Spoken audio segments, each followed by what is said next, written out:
pouvoir allumer la machine. Enlever le fond d'écran. Yes. Hey, bonjour à tous. Dans 30 secondes, Fanny va barrer les portes. Excellent, excellent, excellent.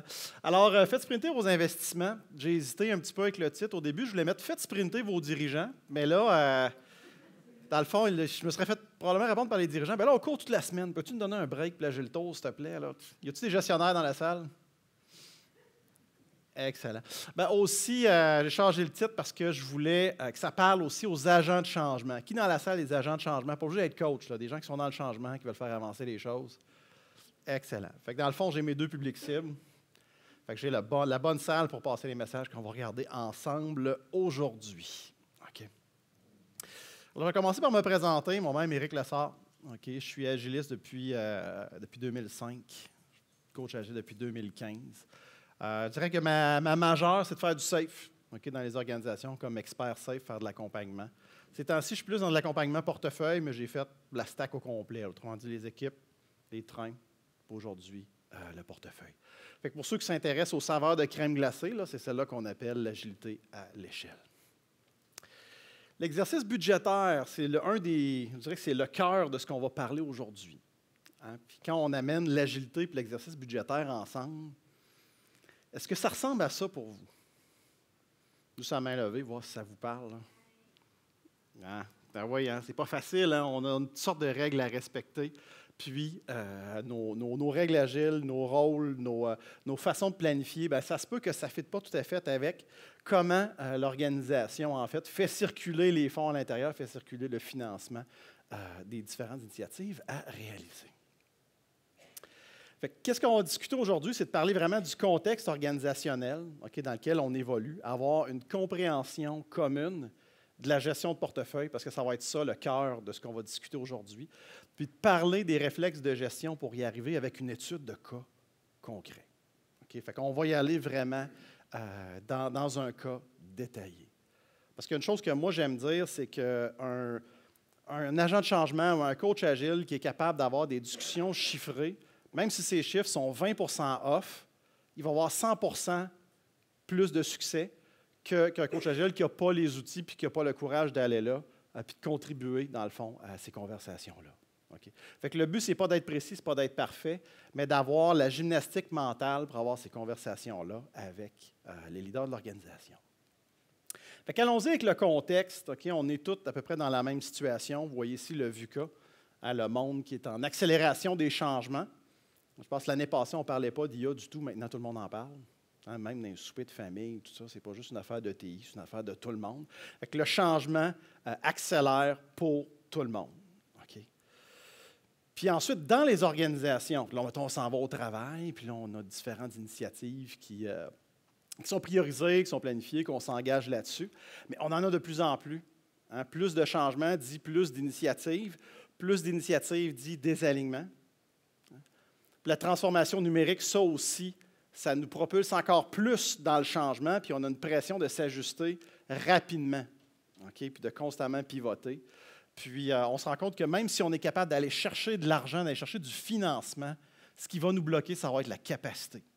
Alors, souvent, on va avoir l'argent, mais quand va venir le temps de le faire, c'est là que ça va bloquer. Puis dans tout cet environnement-là, hein, qu'est-ce qu'on fait? On le fait pour nos clients, parce que si on n'a plus de clients, on n'a plus de business. Fait qu'on veut être capable de pivoter puis saisir les opportunités pour aller là où sont nos clients pour leur offrir des solutions qui vont finalement amener la viabilité de notre organisation. Vous l'avez vu dans le keynote de tantôt, hein, qu'est-ce que ça nous amène de réfléchir comme ça? Ça nous amène dans l'embouteillage. Hein, là où on est vraiment bloqué, c'est là que toutes ces belles choses-là qu'on veut faire, les changements qui arrivent, comment on veut réagir, on est jammé sur notre autoroute. C'est là que l'agilité organisationnelle, notre saveur de crème glacée, c'est de se dire que nos processus, notre organigramme, nos rôles et responsabilités qui nous ont permis d'être stables, d'être efficients dans le temps, ça ne nous sert pas tant quand vient le temps d'être innovant et aussi d'être flexible. C'est pour ça que de travailler en réseau, hein, d'avoir une organisation à côté, d'aller chercher les gens dont on a besoin dans l'organigramme, puis les amener dans notre collaboration rapprochée, à ce moment-là, on va être beaucoup plus à même de relever les différents défis là, qui sont devant nous. Puis en fait, SAFE, c'est une façon de faire des réseaux. Ce n'est pas la seule, mais c'est celle qu'on va utiliser aujourd'hui. Puis le réseau le plus connu dans SAFE, c'est le train. Est-ce qu'il y en a parmi vous qui sont familiers avec le concept de train? Pas mal tout le monde. On va quand même faire un survol rapide. Qu'est-ce qu'on veut faire avec les trains? C'est qu'on veut rassembler les gens autour de la valeur vers le flux de valeur, puis de livrer ensemble. Okay? Plutôt que de travailler comme en mode projet traditionnel, avoir 6 équipes projets séparées qui se font chacune promettre 0,1 ressources de sécurité, mettons. Là. Puis on ne l'a jamais, puis là, on est tout le temps bloqué, etc.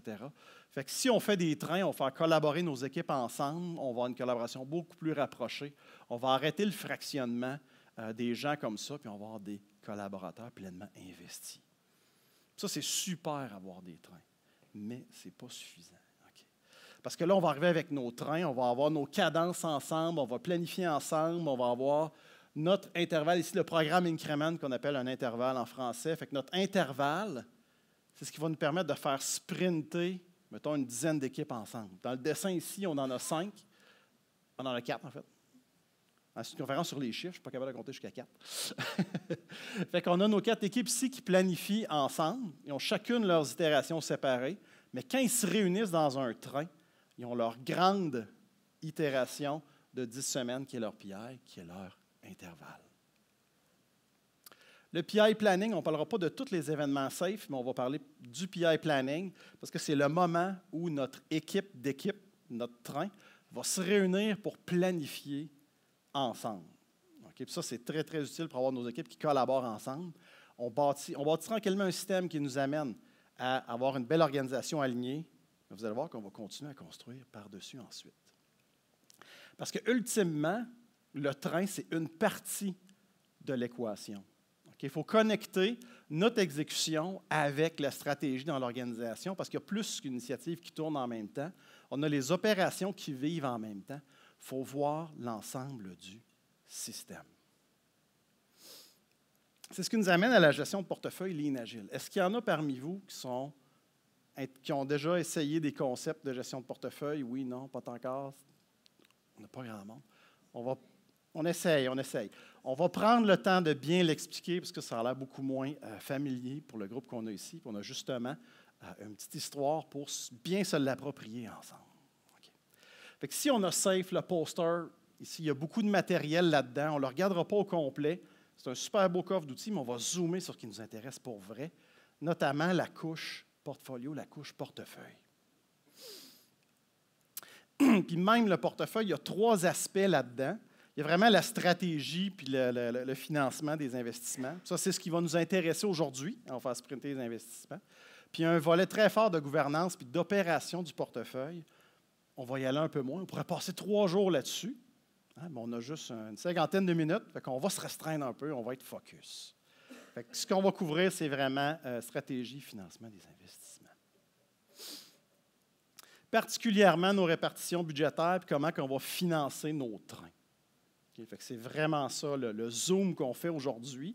Et puis, dans notre simulation qu'on va faire, on va comme faire si on simulait notre exercice budgétaire pour 2024. On va être vraiment, vraiment dans le concret. Là. Fait que le mode portefeuille, la façon que j'ai trouvé la plus simple de l'expliquer, c'est-à-dire que quand on est au portefeuille, on a en vrac toutes les smarties qui nous intéressent. Okay? Puis là, on les a par couleur, dépendamment du volume qu'on a, ça va être la taille de notre investissement. Puis là, on va prioriser ça ensemble, aux différents ordres de grandeur, puis ça va être ça, notre portefeuille. Ah, on est rendu là. Qu'est-ce qu'on va faire? On va demander à nos trains de faire des PI planning. Fait que ça veut dire qu'on va soumettre certaines de nos initiatives à des trains, puis en fonction de leur capacité, ils vont préparer un plan sur 10 ou 12 semaines, dépendamment de la durée du PI. Le résultat du PI planning, c'est qu'avec les contraintes, avec qu'est-ce qu'ils ont comme information, les équipes vont faire la meilleure boîte de Smarties possible. Okay? C'est ça qu'on va faire en PI planning. Fait qu'on va contribuer à plusieurs initiatives à la fois parce que le train, lui, s'alimente de travail du portefeuille. Là où est-ce que ça commence à être différent du mode projet, c'est que tout à coup, on se trouve dans un modèle où la priorité du train, c'est de livrer des boîtes de Smarties. Fait qu'ici, on a des boîtes de 10 Smarties, là, les petites boîtes. Là. Fait que ça ici, c'est notre incrément de valeur, c'est notre incrément de plan. Puis on veut avoir une vélocité de train, on veut livrer le maximum de valeur possible. Mais qu'est-ce qui complique un petit peu la donne, c'est que la composition de la boîte de Smarties va varier dans le temps. Fait que quand un chargé de projet il regarde ça, il va se dire « Oh! Je ne peux pas garantir à quel moment, à quel niveau mon projet va consommer dans le temps. » Fait que ça se peut que pendant un intervalle, on surconsomme, dans l'autre, on sous-consomme, dépendamment des contraintes et de ce que les équipes ont fait comme plan. Okay. Fait que oui, on contrôle l'intrant, mais en même temps, le reality check des équipes fait que le mix peut évoluer dans le temps. Comment on peut mitiger un petit peu ça? C'est la façon qu'on fait nos véhicules. Okay? Fait que si on dit on fait un gros train, puis on va mettre la charge de travail dedans, c'est comme si on avait une grosse boîte de Smarties. C'est-à-dire, les chances qu'une couleur ne soit pas représentée du tout dans la grosse boîte, c'est un peu plus faible parce qu'on va avoir plus de volume. Okay? Mais en même temps, avoir des gros trains, c'est quand même assez difficile à gérer. Fait que souvent, il va falloir les découper un peu plus petits, que ce soit des trains à une échelle plus humaine, un peu plus vivable. Fait que c'est pour ça qu'on va avoir des boîtes de Smarties un peu plus petites, qui vont faire des PI un petit peu plus petits, nos équipes. Mais à ce moment-là, ça amène la contrainte, parce que si nos trains sont plus petits, à ce moment-là, ça veut dire que ça va mettre une contrainte sur notre façon d'organiser la capacité. Et puis, comme les boîtes de Smarties, il existe aussi des boîtes d'une seule couleur. Ça arrive dans les organisations qu'on décide qu'on analyse un train pour une initiative en particulier qui soit 100% dédiée. Ça arrive. Mais qu'est-ce qu'on gagne en focus? En fait, on le perd en flexibilité. Okay? Fait que c'est vraiment une question de compromis. Est-ce qu'il y en a un qui est bon, un qui est moins bon? La réponse du coach, c'est ça dépend. Tout à fait. Fait qu'allez-y avec qu'est-ce qui répond à vos besoins dans l'organisation des trains. Ça va jusqu'à date?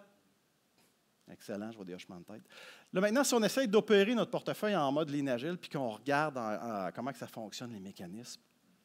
Ici, on a la photo de notre autoroute. Okay? C'est le Kanban de notre portefeuille. Ça, c'est l'exemple classique qui est recommandé. Il y a beaucoup de texte dedans, pas besoin de l'apprendre par cœur. Il est disponible directement sur le site de SAFE. Mais c'est juste pour montrer de quoi ça peut avoir l'air le Kanban du portefeuille, l'autoroute de niveau portefeuille. Qu'est-ce qui est essentiel pour sprinter là-dedans? C'est de comprendre la boucle PDCA. Okay? Planifier, dérouler, contrôler, ajuster. À ce moment-là, on va faire un plan, on va le faire vivre, on va mesurer, puis ensuite, on va réagir aux mesures. Qu'est-ce qui fait qu'on va être plus ou moins agile? C'est à quelle vitesse on est capable de fermer la boucle PDCA. Okay. Puis ensemble, qu'est-ce qu'on va voir aujourd'hui? C'est comment on peut boucler plus rapidement avec notre portefeuille. Qu'est-ce qui fait que ça vit? Les animations. Qu'est-ce qui fait que ça vit, en fait, un portefeuille en mode safe? C'est les événements. Parce que si on a juste notre Kanban, puis qu'on a aussi nos trains, il faut se donner des événements pour fermer notre PDCA.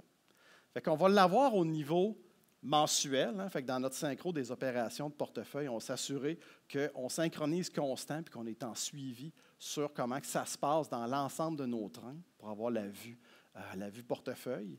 À tous nos trimestres, okay, on va vouloir se questionner sur là où on est, c'est quoi les prochaines priorités pour ajuster notre plan.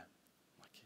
Puis ensuite, au niveau de l'exercice budgétaire en tant que tel, oui, il y a l'exercice annuel, mais qu'est-ce qui est plus recommandé du côté de SAFE, c'est de faire 2 fois par année. En fait, de se donner un pivot de milieu-année, idéalement dans un mode participatif. Fait qu'à ce moment-là, on a une autre boucle de PDCA qu'on peut fermer aussi 2 fois par année. Ça va jusqu'à présent? Yes. Le portefeuille, ça a un cycle annuel parce qu'en fait, l'exercice de l'organisation, il est annuel, puis ça se succède comme des saisons. Ça veut dire que quand on va commencer notre année, on va avoir des beaux budgets fresh, puis souvent avec des nouveaux budgets, on va avoir des ajustements de train qui viennent avec. Parce que si on décide d'investir plus dans un secteur que dans un autre, à ce moment-là, le train qui va desservir le secteur où on investit avec un peu plus d'intensité va avoir besoin d'un peu plus de capacité. Okay? Ça va ensemble.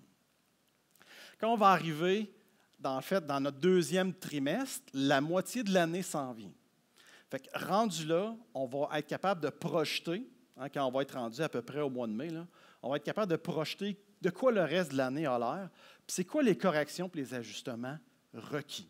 Okay. Idéalement, budget participatif, ce n'est pas obligatoire qu'il soit participatif pour aller tirer l'avantage de ce pivot-là, mais c'est un plus. Puis quand on arrive dans notre troisième trimestre, c'est souvent là que la planification stratégique de l'année suivante est commencée. Puis on va participer, ça va influencer aussi nos feuilles de route, puis on va participer à l'exercice budgétaire, mais à notre niveau. Quand on arrive à l'automne, comme en novembre, hein, ceux que l'année financière commence en janvier, vous êtes dans la haute saison des conversations budgétaires, c'est maintenant que ça se passe. Fait qu'on essaye de stabiliser le plus possible nos budgets pour l'an prochain, faire notre planification de capacité, préparer nos ajustements de train, faire la gestion du changement qui va nous amener pour les trains de 2024 et on recommence au début. OK. Fait que ça, c'est quelque chose qu'on va faire ensemble avec un exemple chiffré. Je me suis dit, on va y aller avec une compagnie fictive d'assurance. Moi, je travaille chez plusieurs compagnies. Je ne vais pas prendre un client, c'est de l'information confidentielle, on va respecter ça. Mais un exemple générique. Fait que la couverture assurance. Okay. Fait qu'une petite compagnie comme ça, d'assurance générale, fictive, 250 personnes qui travaillent au développement et soutien applicatif. Ils ont 2 ans d'expérience en safe, puis ils veulent faire sprinter leurs investissements. Une compagnie qui a un super beau slogan, « Vous êtes couverts ». Fait que qu'est-ce qui va se passer? C'est que notre portefeuille, on va juste faire le volet applicatif. On va garder ça simple. Ça pourrait être très, très complexe, mais on va garder ça simple, juste quelques postes budgétaires. Mes clients font tout leur budget en JP. Fait qu'on va faire le budget en JP, bien sûr. On va y aller avec des hypothèses, juste pour avoir des chiffrons, là. On va prendre 200 jours ouvrables par année. Fait que l'année 2024, 200 jours ouvrables. Puis avec nos 250 personnes qu'on disait tantôt, ça fait une enveloppe de 50 000 JP pour l'année prochaine. Les frais d'encadrement, architecture, soutien à la gestion, on l'exclut pour l'instant. On ne met pas ça là-dedans, juste pour que les slides soient plus légères. Sinon, vous ne serez juste pas capable de les lire si on met trop de chiffres là-dedans. Comme principe, on veut garder nos gens. Fait que notre capacité, on assume qu'elle va être constante, qu'on va la garder à 250 toute l'année. Puis, les projets et les investissements qui ont été mis là-dedans, les chiffres, c'est de la science-fiction pour ne pas révéler les vrais chiffres et ratios chez mes clients. Mais c'est suffisamment concret pour qu'on puisse se mettre dans l'action ensemble. Fait que si j'ai la chaîne de valeur un peu simplifiée, mettons de l'assurance de dommages, fait que j'ai mon développement de produits, distribution, tarification, l'administration des polices, services à la clientèle, réclamation. Fait que ça, c'est des grandes étapes, en fait, de la chaîne de valeur de l'assurance. Puis j'ai des trains dans l'organisation là-dessus. Fait que mon premier train, c'est produits et distribution, 120 personnes. Mon deuxième train, qui est lui qui va nous intéresser, c'est sur lui qu'on va travailler aujourd'hui, administration et réclamation, un train de 95 personnes. Puis on a un train de plateforme partagée, qui est un tout petit train, hein, un petit peu en bas du 50 que SAFE recommande, mais ce n'est pas rare que je vois ça dans des organisations, des trains de 35 personnes. Fait qu'allons-y là-dedans, on va jongler avec les chiffres ensemble. Fait que pour notre budget de 2024, qu'on aura fait en juillet 2023. Les dossiers d'affaires n'étaient pas finis, les architectes n'avaient pas tout estimé encore. On est allé avec des chiffres macro. Et puis, notre train admin et réclamation, on a 19 000 JP pour l'année prochaine, répartis dans 2 initiatives, puis on a notre enveloppe d'exploitation à côté. Retenez ça, 19 000 JP, c'est notre budget à nous. Novembre 2024 arrive, les dossiers d'affaires sont plus clairs, les architectes ont sorti les estimés, on se rend compte que les coûts ont changé. Okay? Fait que nous, on a une initiative qui est moins chère que prévu, puis une qui est plus chère que prévu. Moins cher que prévu, c'est entre guillemets. Hein? C'est rare qu'on se fait dire que c'est moins cher que prévu. On se fait dire par quelqu'un d'autre que ça doit être moins cher que prévu. Fait que c'est ce qui nous arrive dans notre cas. Fait qu'il y a une initiative qui est coupée de 1000 JP, puis une qu'on l'augmente de 2000. Et puis, pour aller chercher de la capacité, on s'est entendu avec nos collègues de l'autre train pour dire on va avoir besoin de capacité l'année prochaine pour y arriver. Parfait. Alors, qu'est-ce qu'on se rend compte? C'est que 1000 JP, ça fait 5 équivalents temps complet sur un an. Qu'est-ce qu'on fait dans ce temps-là? Petite question popcorn. S'il y a une différence de 5 ETC entre 2 trains, qu'est-ce qu'on fait?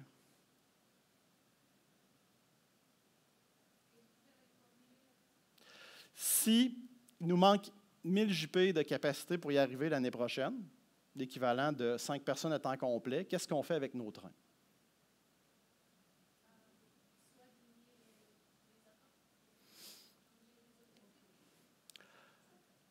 Dans le fond, une des propositions, c'est de dire, bien, l'augmentation de coûts, on va juste, en fait, ne pas augmenter le budget, puis on va dire, bien, on va couper dans la portée pour rester dans le budget.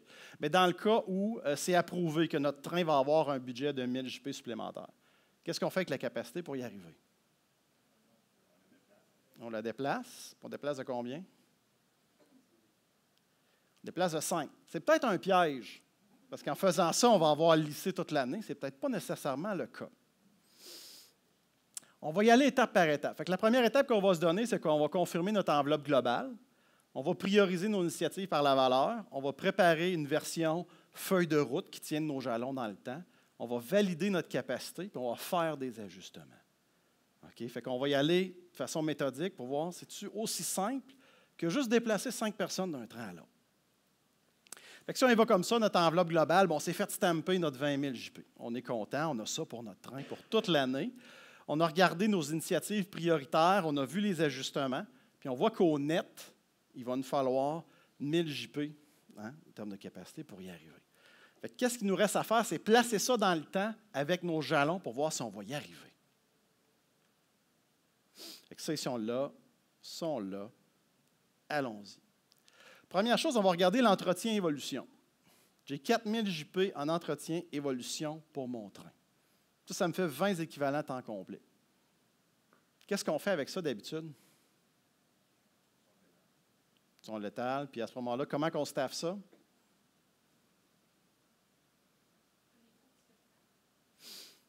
Hein? On va le mettre là-dessus. Oui, on va l'avoir dans le fond pour nos différentes étapes. Mais dans le fond, une des réponses classiques, c'est qu'on va se faire une équipe d'entretien-évolution de 20 personnes. OK. Mais si on veut être flexible, ce n'est pas nécessairement la réponse, parce que celle-là aussi, c'est un piège. Okay? Qu'est-ce que ça cache comme piège?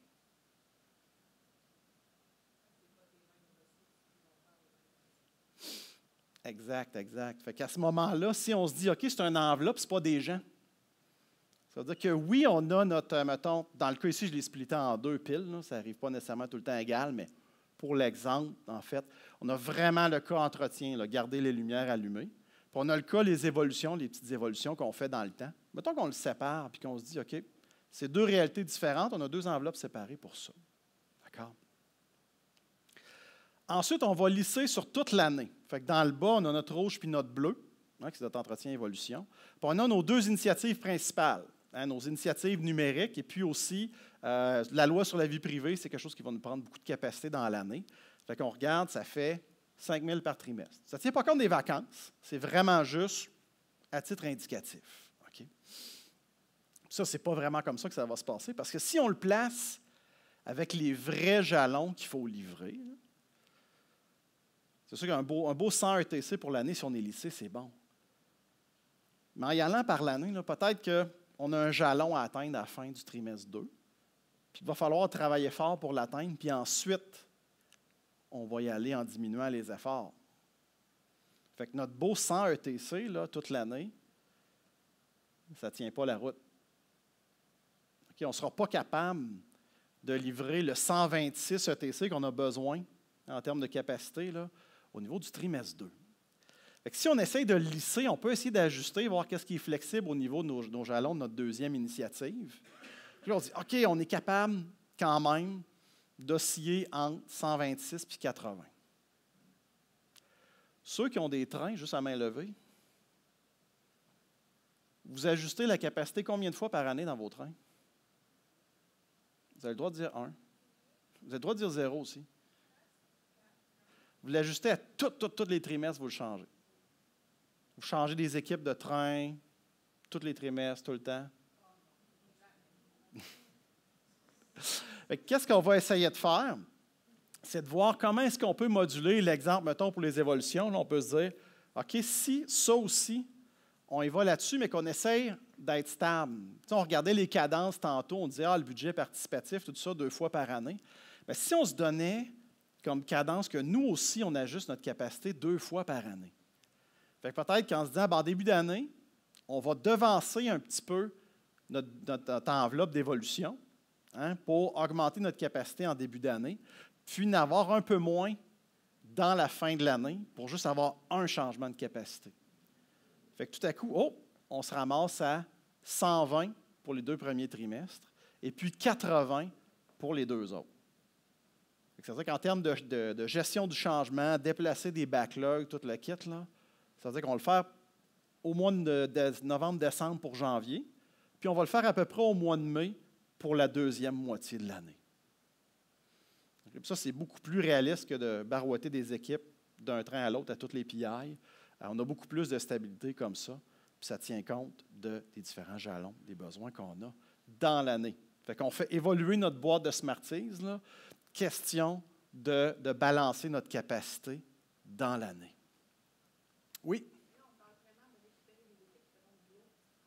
Oui. On reste dans le même portefeuille. Là. La capacité elle reste dans le même portefeuille. On est encore à 250 personnes dans le même portefeuille. Ça, ce n'est pas de la science-fiction des mouvements de 4 équipes. Ça, j'en ai déjà vu dans des organisations. Des fois, des trains sont complètement dissous ou des trains qui sont fusionnés pour déplacer la capacité, pour être sûr qu'on est vraiment sur les bonnes choses. Là, ça se fait pour vrai.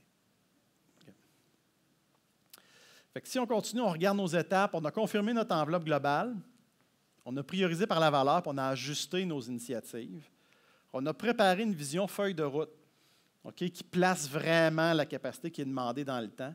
Puis ensuite, au niveau de la capacité, on a fait nos ajustements, puis on s'est validé ensemble avec, exemple, l'autre train. Là, si je leur prends, je leur enlève des équipes à toutes les PI, là, ça va être dur pour eux autres de planifier. Tandis que si, de façon coordonnée, on les fait ensemble, en cadence, les mouvements, c'est beaucoup plus facile pour tout le monde. Okay.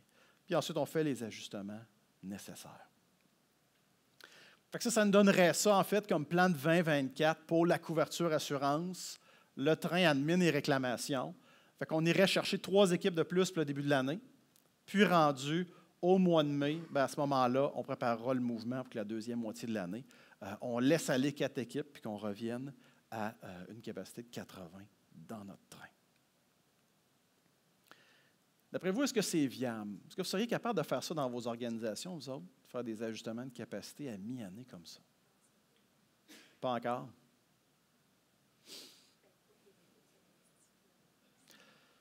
Oui, c'est sûr qu'on a pris un cas simple où est-ce qu'on peut déplacer les équipes comme on veut, mais il y a des scénarios où est-ce qu'on se peut. Ça se peut que l'amplitude du mouvement, dépendamment jusqu'à quel point les gens sont polyvalents, ce soit plus ou moins. Mais quand il y a des plateformes partagées ou des technologies partagées, c'est quand même possible des fois de déplacer à coup de 2 équipes. Pas nécessairement à coup de 4, 5, 6, là, mais oui.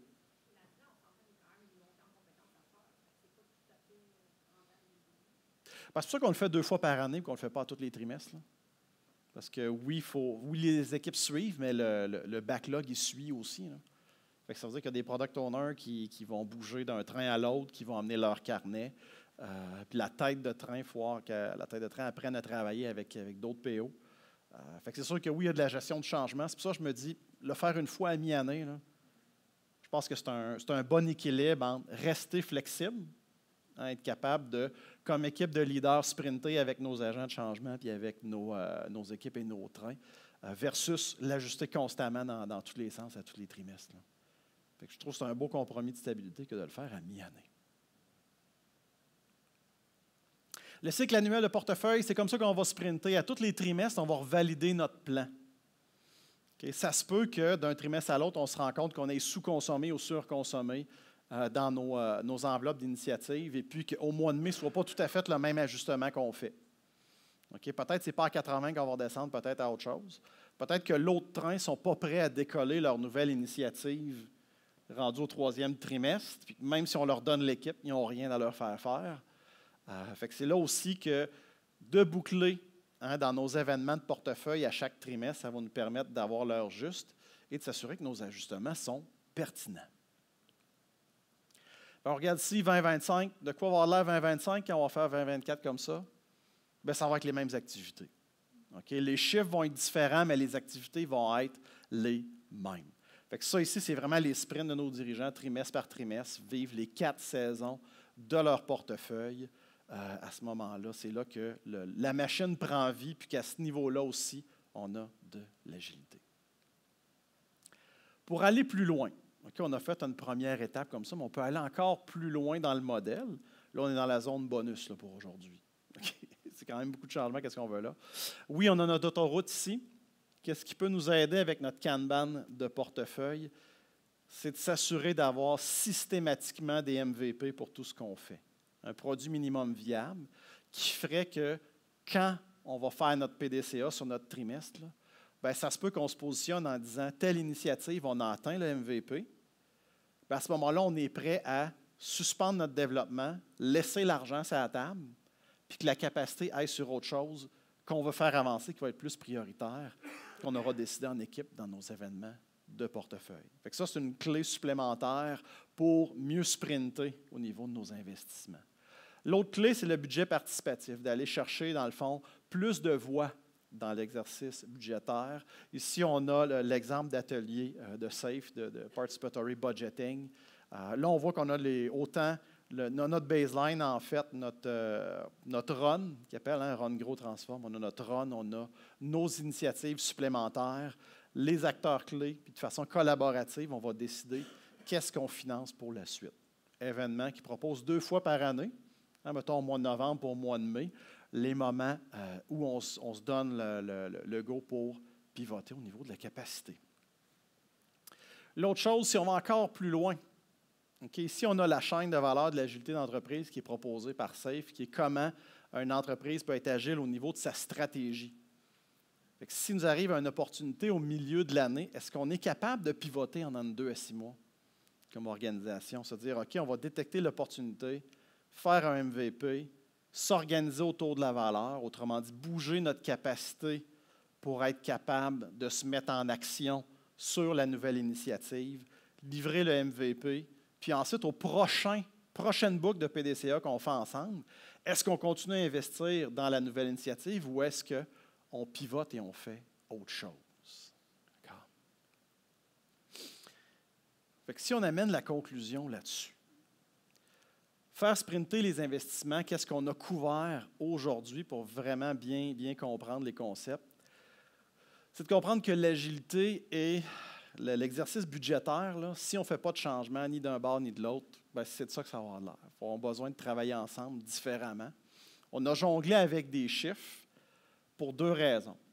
Okay? Parce que pour que les concepts, vraiment que ça percole au niveau de nos gens qui sont PCO, chargés de projet, bureau de projet, les gestionnaires, ça prend des exemples chiffrés.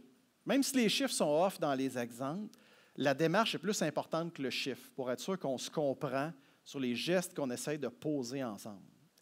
Puis le deuxième changement, c'est au niveau des agents de changement en agilité. Okay?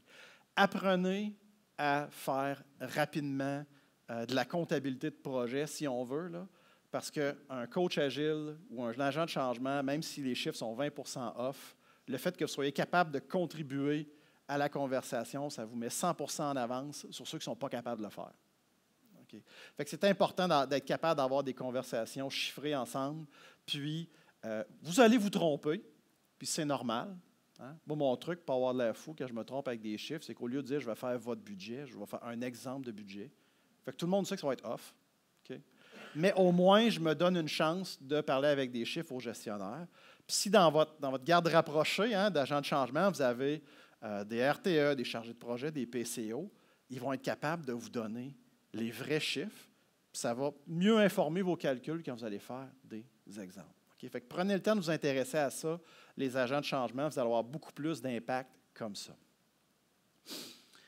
On a parlé de la gestion de portefeuille avec les Smarties. Ça nous donne vraiment une image claire. Qu'est-ce que ça change? Fait que nous autres, on va changer les couleurs de Smarties dans lesquelles on va investir ou pas, et les boîtes de Smarties vont être assemblées par les trains. Okay? Fait que c'est vraiment ça le paradigme qui va changer. Plutôt que d'avoir des projets dédiés comme avant. S'organiser par chaîne de valeur puis financer des trains. Et à ce moment-là, ça nous donne la chance d'avoir des cadences puis de boucler notre PDCA de niveau portefeuille sur la même cadence que les trains. Okay? Fait que le PI Planning, c'est un événement fort là, qui fait un reality check sur comment ça se passe, la progression dans les différentes initiatives. Okay? Et puis aussi, ben, de l'essayer, okay? De la gestion de capacité comme ça, par train, en mode agile, être capable de la faire pivoter. Dans l'exemple qu'on est là 2 fois par année, une fois en janvier, une fois en juin, à ce moment-là, ça nous permet d'être beaucoup plus flexible au niveau de notre allocation de capacité, beaucoup plus flexible dans comme l'intensité d'investissement sur nos différentes initiatives. Puis aussi, ne pas oublier que c'est un cycle annuel. Hein, c'est quelque chose qui va se répéter de façon saisonnière, c'est prévisible. Fait que, essayez-le, puis en regardant ça, vous voyez c'est quoi votre prochaine préoccupation dans vos événements de portefeuille. Hein. Même si l'agenda de portefeuille, là, les rencontres, l'agenda est stable, là, vous allez remarquer que dépendamment dans quelle saison vous êtes rendu, vous n'aurez pas le même ordre du jour dans vos synchros de portefeuille, vous n'aurez pas le même ordre du jour dans vos revues stratégiques non plus. Aller plus loin, hein, on a vu le Kanban de portefeuille, visualiser notre autoroute, hein, puis s'assurer d'utiliser le MVP pour être capable de pivoter au niveau de l'initiative aussi, hein, d'être capable des fois de laisser de la capacité, de l'argent sur la table pour faire quelque chose qui a encore plus de valeur et gagner en flexibilité au niveau de nos investissements. On a vu aussi participatory budgeting, juste à haut niveau, budget participatif de SAFE, d'événements collaboratifs qui peut ajouter plus de yeux et plus de voix dans la conversation budgétaire, mais de façon structurée. Okay, très intéressant. La chaîne de valeur d'agilité d'entreprise, comment on peut pivoter en cours d'année, pas juste avec notre exercice budgétaire. Ça ferait le tour au niveau du contenu. Ça nous laisse du temps pour avoir une conversation ou questions comme ici en avant. C'est des beaux concepts. Je pense qu'on aspire tous à profiter. Oups, excusez-moi. Oui, donc c'est des beaux concepts. Moi aussi, je comprends l'LPM. Et dans les grandes organisations, souvent la partie budget est un peu hors de portée de nos trains de livraison. Ça s'est fait ailleurs, c'est un peu traditionnel, c'est annuel. Ça serait quoi pour toi les premières étapes pour agiliser ou rendre un peu plus, justement, LPM, la gestion de portefeuille, qui est assez traditionnelle dans les grandes organisations? En fait, moi, je pense que l'élément déclencheur numéro 1, c'est qu'il y ait des complices de part et d'autre. Autrement dit, il faut qu'il y ait des ambassadeurs du changement du côté de la gestion qui ont les mains dans le portefeuille. S'il n'y a pas d'appétit de ce côté-là, il ne se passera rien de toute façon. Peu importe la qualité des agents de changement, s'il n'y a pas de leader ambassadeur, ça n'arrivera pas. Puis qui sont mes attentes, moi, envers le leader ambassadeur? C'est de sensibiliser les agents de changement pour qu'ils soient exposés au processus tel quel qui est aujourd'hui, les chiffres qui sont utilisés aujourd'hui, les postes budgétaires qui sont utilisés aujourd'hui, pour qu'il y ait une certaine littératie financière de l'organisation, puis que les coachs soient capables de participer à la conversation. Okay. Moi, j'ai la chance en ce moment, dans une de mes interventions, il y en a un des gestionnaires qui est super bon joueur, puis ambassadeur là-dessus, auprès des coachs, okay, pas auprès de ses collègues gestionnaires, mais auprès des coachs, les sensibiliser à voici comment le process fonctionne, voici comment que ça marche, voici nos chiffres, voici nos postes budgétaires. Fait qu'on a une gang de coachs agiles qui regardent et qui brassent dans des feuilles Excel juste pour comprendre comment ça marche, pour être mieux équipés pour conseiller. Fait que ça, c'est super de la part des leaders ambassadeurs. Ensuite, bien, au niveau des agents de changement, là, des fois, il y a des sensibilités et des tabous à laisser de côté. Là. Si on dit gouverner agilement, puis là, le poil lève ses bras, peut-être il y a du chemin à faire dans la mentalité des agents de changement. Il faut vivre dans un monde où l'argent existe, puis les lois existent, puis la conformité existe. Puis il y a un peu de travail sur soi à faire pour les agents de changement pour faire l'autre bout de la conversation. Les premiers changements qui sont à basse friction, c'est les changements qui amènent de la visibilité, de la visualisation. C'est comme la photo que Jean-René montrait un peu plus tôt, là, juste la visualisation du grand Kanban. Là. Produire le tableau, il n'y a pas eu de friction à produire le tableau. Mais un coup qui a été là, il a commencé à avoir des changements. Okay? Fait avoir un ambassadeur du côté des leaders, avoir des agents de changement qui sont ouverts à parler de chiffres, prendre le temps de se familiariser de part et d'autre avec c'est quoi le process puis où est-ce qu'on veut aller, puis ensuite commencer par des pratiques de visualisation.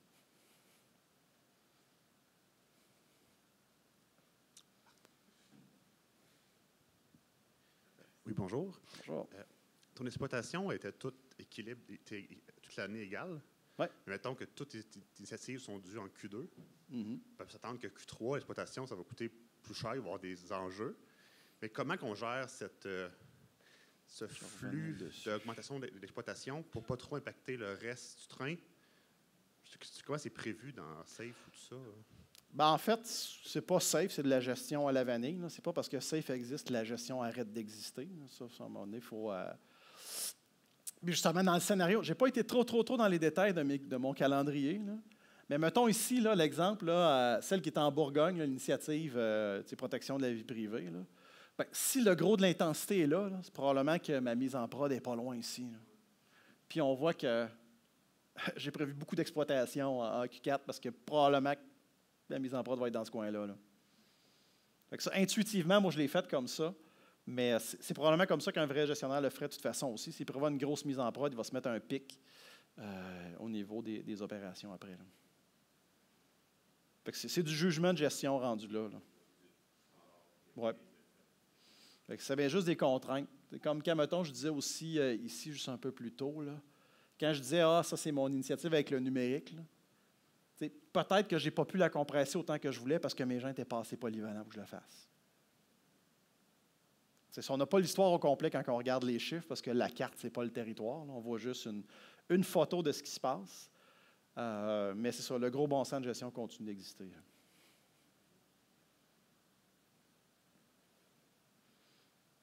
Est-ce qu'il y a d'autres questions, commentaires? Scandale, état d'âme, inspiration soudaine? Bon, ben, s'il n'y a pas d'autres questions, je vais rester disponible pour des conversations. Il nous reste une dizaine de minutes ensemble pour ceux qui auraient le goût de continuer la conversation. Moi, je reste disponible ici en avant.